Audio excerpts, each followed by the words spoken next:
bent nu helemaal mee bezig? Zus getrouwd en dan wil ze nu al van hem scheiden. Die moest bij hem blijven. Die buurt niet te scheiden van haar. Zou je ze niet eens met een godverdomme naar de baas naar hem toe gaan? Nee, kind, luister niet naar hem. Die moest het dan niet meer mee. Luister maar niet naar hem. Dat is nu tot mijn bingen. Houd maar bij hem. Dan zit ze goed. En dan een chique carnaval. We hebben het gezellig gehad, hè Manu? Ja, pik. En ik wil er niet bij. Ja. Oh, dat is ook gezellig dan, hè? Nee, die wil me wachten. We wouden die er niet bij hebben. We moeten een verrassing zien. Maar ja, ze binnenkort wel. En die gaat ze in de mond. Ja. En ik mag niet weten. Ja, ze hoeven voor mij allemaal niet. Mie. Zeg, ik wist niet dat ze gaat met Bing had. En wie zit het dan met die pik in de gevangenis? Jij ze dan nog eens langs.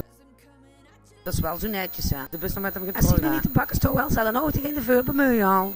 Ik ben nu met Bingen, dat kan geen jaar lang veranderen. Dan weet ze dat pum. Dus niet dat iemand iets meer naar de optocht. Wie kan dat dan? Dat heeft ze me toch beloven, niet? Ja jongen, ze gaat nu met de kaal een opstap. Ik zweer het. Maar dat kind er niet zo met mij gewoon. Wat zien is dat dan voor een stijl? Ja, oké, dat snap ik.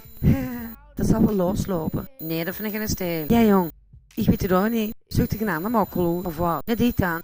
Die zit dus op een postzegel. En die trekt volle zalen. Probeer even die te regelen en die te verrassen. En dan gaat die zo tegen me doen. Maar dat ben ik niet van gediend. Hé, Chino, ga me even afkeulen, jong. Kom zo maar terug. Jo. En, wie zou je het doen? Dat kun je het niet maken. Poes, hij wat leuk. En wat brengt die gij? Oh, niet van niks zien, hè. Nou, we gaan carnaval vieren. Ja, kom maar weer, jullie guurdig wel.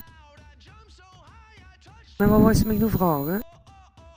Ja, ik kan maar even zitten, praat ik het meekelijker. Zo, en nu zeg ik het dus. Wat wou ze allemaal me vragen?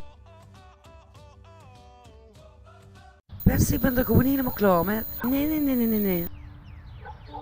Bied mijn excuses aan. Het spijt me. Ik ga het nooit zo maken doen. Sorry. Misschien mag toch nog een beetje van de verrassing vertellen, want ik ben toch nog wel nieuwsgierig. Nee.